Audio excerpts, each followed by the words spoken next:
Bakit UAE ang napili mo? Paano ka nakahanap ng trabaho sa UAE? Magkano ang sahod sa UAE? Mahirap bang mamuhay sa UAE? Magkano expenses sa UAE? Ano ang mga bawal sa UAE? Guys, lahat ng mga possible question nyo ay sasagutin natin. Just keep on watching.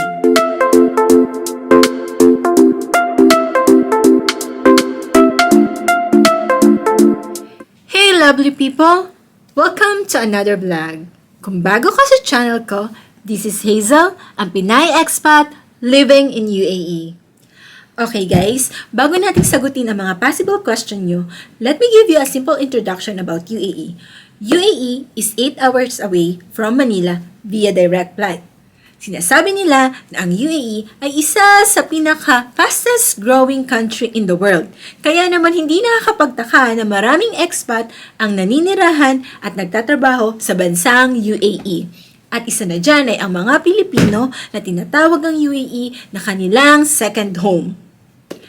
Guys, I really doubt kung ma-experience nyo isang araw na hindi makakasalubong ng kapwa Pilipino o kabayan dito sa UAE. Siyempre, hindi naman natin kine-question ang mga Pilipinong nangingibang bansa. Kailangan nilang mag-provide para sa pamilya nila at kailangan nilang magbigay ng magandang edukasyon at magandang kinabukasan para sa kanilang mga anak at ma-attain ang kanilang financial stability. So, let's start, guys. In which country and city are you living now? I'm currently based in Abu Dhabi, United Arab Emirates. How long have you lived in United Arab Emirates and how long are you planning to stay? I've been here in Abu Dhabi for 11 years now and probably staying for 10 years more. Of course, guys, if you have family here, you will ask for more. Bakit UAE ang napili mo? Okay, guys, to answer that question, kailangan nating mag-flashback sa story ng life ko. Ako po ay lumaki sa mga pamilya ng OFW. Lumaki po ako sa pamilya ng mga nangingibang bansa. Ako po ay nakatapos at ang kapatid ko ng pag-aaral dahil sa pangingibang bansa ng aking nanay. At hindi naman po mapapagkailan na naranasan namin ang mga maraming marangyang bagay dahil sa pangingibang bansa ng aking nanay at ng mga tiyahin ko. And we are very lucky to have them in our life. Nung po ako graduate ng college, na-operan po ako ng tita ko na pumunta dito sa UAE. And at first, hesitant po yung nanay ko na papuntahin ako dito sa UAE kasi of course, gusto niyang i-push yung career na tinapos ko. But, pag ikaw po ay lumaki sa pamilya na nangingibang bansa, somehow na-instill sa mind mo na pagdating ng panahon or yung future mo or your destiny mo ay yung pangingibang bansa din. So, I grabbed the opportunity kahit hindi gusto ng nanay ko. Pumunta ako dito sa ibang bansa noong May 13, 2010 and I'm very thankful and I'm very lucky na meron akong pamilya na sumuporta para makarating ako dito sa bansang ito. Paano ka nakahanap ng trabaho? There's a lot of opportunities here in UAE, especially for those who are eager to persevere finding their ideal job. I can say, guys, that UAE is fantastic and safest place to live and work. Of course, most of the employer, they prepare na andito na sa UAE yung applicant. And you can apply either through applying directly online. You can search on newspaper and classifieds. And you can even submit your resume to any recruitment agencies. You can attend job fair. Sorry for that. And even family and friends recommendation. Yes, family and friends recommendation sa mga kanilang job. Mostly ang mga employer dito, ang tinatanong yung mga current empleyado, kung sino ba yun sa tingin nilang pwede nilang i-recommend sa posisyon na yon. So, family and friends can really help. And for me guys, I found my job through newspaper. Through newspaper. Yung tita ko actually ang nakahanap nun sa newspaper. Sinabihan niya ako mag-send ng resume. And I was very lucky na natawagan ako for that interview. And very blessed na natanggap ako sa interview niyan. So, I think, sabi ng mga Pilipina sa akin, marami nang na-interview sa posisyon na yon. And I think ang winning answer ko is when they asked me about what is my expected salary.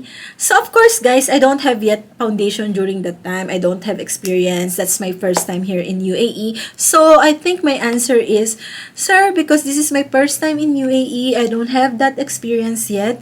So whatever the company will offer me, I will gladly accept it. So voila guys, I was accepted and I was so blessed that until date, this is the company I work with. Magkano ba ang sahod sa UAE? Okay guys, kapag nakatanggap ka ng offer dito sa UAE, expect mo na yung salary comprises of basic salary, housing allowance, and transportation allowance. Some of other company, nagpo-provide sila ng other allowances like for mobile and phone allowances. They can even provide company car. They can give also ticket allowance if magbabakasyon ka, and they can even provide educational allowance for your kids, and even they can provide a full package of accommodation. But guys, again, this is depends on the company na pipili sa depends kung gaano kaganda yung kumpanyang mapapasukan mo. But yung normal lang na private company, it usually comprises ng basic, housing, and transportation allowance. So guys, currently ang rate ng UAE and peso is 13.5. 1 dirhams is 13.5 pesos, but depends pa rin yan sa daily conversion, no? Nagbabago-bago, like last month, it's 12 point something lang, tapos so ngayon, 13.5. So, yung mga value or yung mga amount na i-mention ko guys, bahala na kayo mag-convert or I will put it somewhere in the screen. Okay? And disclaimer lang guys, yung i-mention ko is estimated lang guys, ha? Hindi ko sinasabing ito talaga yung salary. It always depends sa qualifications at sa company na napasukan nyo.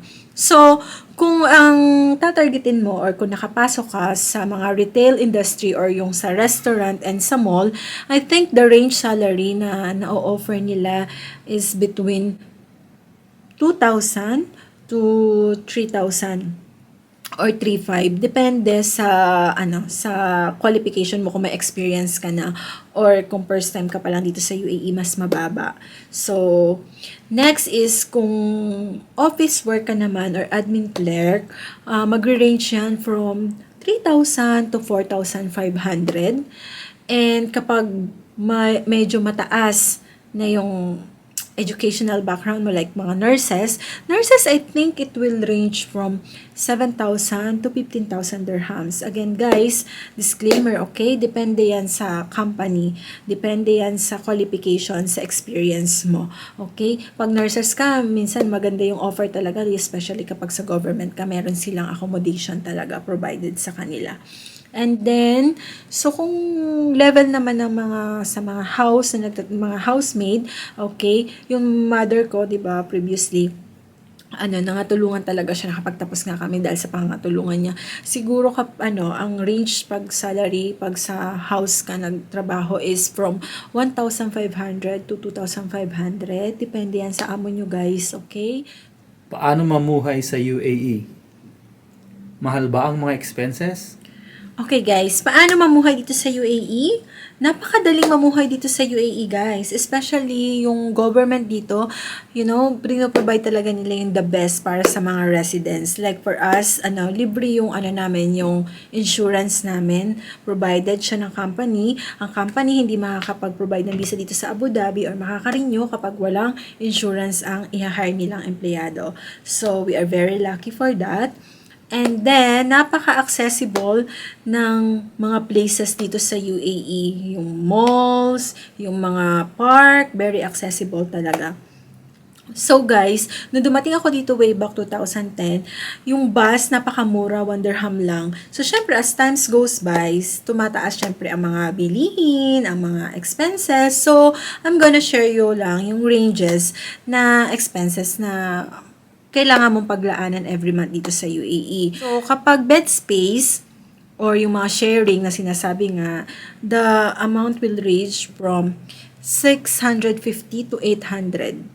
Okay? So, the more na mas mababa yung accommodation na binabayaran mo, the more mas madami sa room. So, during that time, lucky ako na I think 4 lang kami sa room kasi nga sa family ako nakatira and then magkakamag-anak kami. But if you are alone here, yung talagang pumunta ka dito, tapos naghanap pa dito ng trabaho, expect mo na guys na marami kang makakasama sa room, iba't ibang klase ng tao, so dapat marunong ka makisama guys. At kung hayayay ka sa Pilipinas with your own room, kailangan talagang magtiis at magsikap dito sa ibang bansa.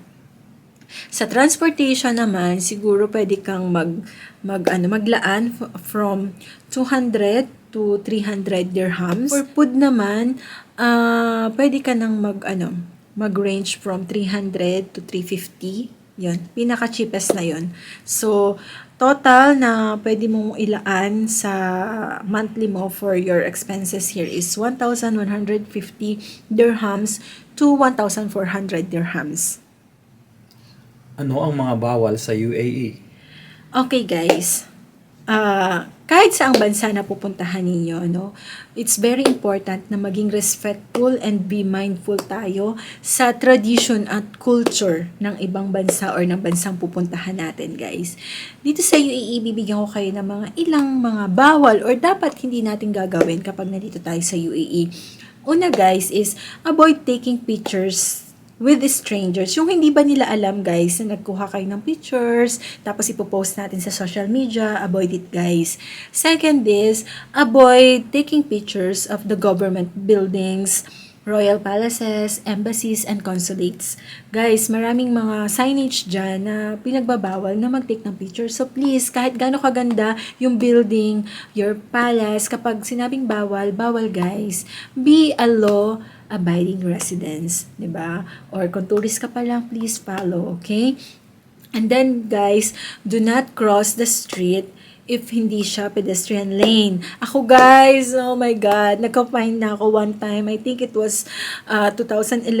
Ang sarap-sarap pa nakain namin ng pandesal noon, nung katrabaho ko.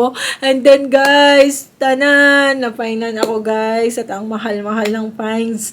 So, kung maliit lang yung sahod mo guys, tapos magbabayad ka pa ng 500 dirhams, napakasakit nun sa bulsa. Tapos kapag hindi mo pa siya binayaran guys, tataas siya monthly. So guys, para na rin sa safety natin, please dun lang kayo dumaan sa tamang daanan.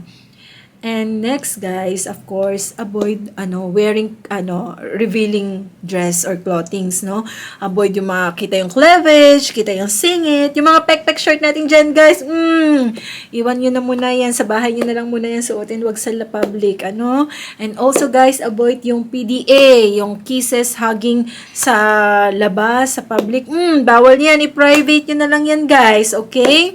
And then guys, of course, no, respect sa mga men's dyan, respect yung women's section, especially dito talagang pina-priority nila yung yung mga women's, no, especially sa mga public transport like metros and buses. Pag sinabing this is for women, dapat kayo sa women lang yan. Kahit mga wala pang nakaupong women dyan sa mga public transport natin, hindi nyo dapat uupuan yan. So, respect guys. Once again, respect and be mindful sa culture, sa tradition, and sa law ng bansang inyong pupuntahan. What are the best things to do in the area? Anything na pwede mo ma-recommend to future expats? Okay guys, UAE is a home of too many enjoyable places, events, historical sites, and more. For me, I can recommend also specifically here in Abu Dhabi the 5 favorite places. So first is the Emirates Palace, the Grand Mosque, the Corniche Beach, the Qasar Al Hussein, and the Ferrari World. And also, you could also enjoy many coffee shops and malls that are very accessible, guys. Ano ang pwede mong ma-advise to anyone moving to UAE? Siguro guys, yung isa sa importanteng advice that I can give to anyone na planning to move in UAE is talagang be updated with the current news and issues around the area. So at times, we might break some rules simply because we haven't made ourselves aware about the current law pass. here in UAE, they often pass rules and implement it right away. So, keeping track with the current situation, with the current issues around your area is very important. What are your expat tips for anyone following in your footsteps? Siguro, I can give you 3 tips. First tips is to read and know about the places na pupuntahan ninyo, guys. No? Syempre, guys, ako, example na lang sa akin, when I arrived here in UAE, I was only 22 years old. So, during that time, uso pa yung mga maikling short, tapos nakahabayanas kang na slipper, tapos with hanging blouse. So, nag-arrive ako ng ganun yung clothings ko. So, when the immigration officer asked me, tanong niya ako, which country you came from? So, ang in-answer ko, guys, is I came from Sri Lanka. Patawa, guys. Kasi, yung flight ko is galing sa Sri Lanka kasi nag-layover ako doon from Philippines to Sri Lanka, then to Abu Dhabi. So, I thought, tinatanong niya ako kung saan galing yung flight ko. So, yun yung answer ko. But, nung lumabas ako ng airport, nung nakita ko ng tita ko, napasigaw talaga siya sa akin, bakit ganyan yung suot mo? Bakit ka naka-short? Bakit ka naka-hanging blouse? Bawal yan dito. So, nashock ako, ha? Bawal pala yun? Kaya pala siguro ako tinanong ng immigration officer kung saan ako galing country at ang sinagot ko pa, Sri Lanka. Siguro nashock siya kasi ang hawak niya, Philippine passport. Ang sinagot ko, Sri Lankan. So, after few days, parang nakarinig akong balita na nahuli dahil naka-maikling short. So, talaga, sabi ko, my God, napaka-importante talaga na read and know about the culture and tradition ng bansang pupuntahan mo and be a respectful and mindful and be a law-abiding residents dito sa UAE or sa kahit na saang bansang pupuntahan mo. Second tip, guys, is syempre, mahirap malayo sa mahal nating sa buhay, no? So, second tip is don't lose the connection sa loved ones natin na naiwan sa Pilipinas, especially sa mother and daughter relationship, no? Kapag ina ka tapos naiwan yung anak mo, kahit gaano tayo ka-busy, kahit gaano kabayani yung ginagawa natin para sa kanila, always find time na mag-communicate sa kanila. Kasi as far as I know, ang una at isa sa reason kung bakit malayo ang mga anak sa kanilang mga magulang na ibang bansa is dahil nga yung kulang sa komunikasyon. So don't lose that. Always communicate with your loved ones sa pamilya natin sa Pilipinas. Last tip na pwede kong ibigay sa inyo, guys, is avoid loans and credit cards. Okay, disclaimer, guys, ha? Hindi namin kine-question yung may mga loan dyan at may mga credit card dyan because me and my husband ay may loan din dito and may credit card din dito. What I'm trying to say is, yung mangutang ka lang dun sa kaya mo or live within your means, di ba, guys? Kasi kalimitan dito, nakukulong talaga dahil hindi nakapagbayad ng utang. So, always remember, guys, kahit gaano ka daming sale sa mall, so always remember kung bakit tayo nandito. Diba? Yun ay makapag-provide ng magandang buhay para sa pamilya natin. So, alam ko naman na kailangan din natin na mag-enjoy. So, yun nga lang is medyo control. At saka, yun nga, yung kung ano lang yung kaya natin. Diba? So, that's it, guys. Thank you for listening. I hope kahit papaano is nakapag-provide ako ng information and advices and mga tips na pwede nyong magamit kung plano nyong mga ibang bansa or pumunta dito sa UAE. Thank you, guys. And always remember that you came here to radiate the fullness of who you are. So guys, stay kind. For now, guys, meron akong mga guests.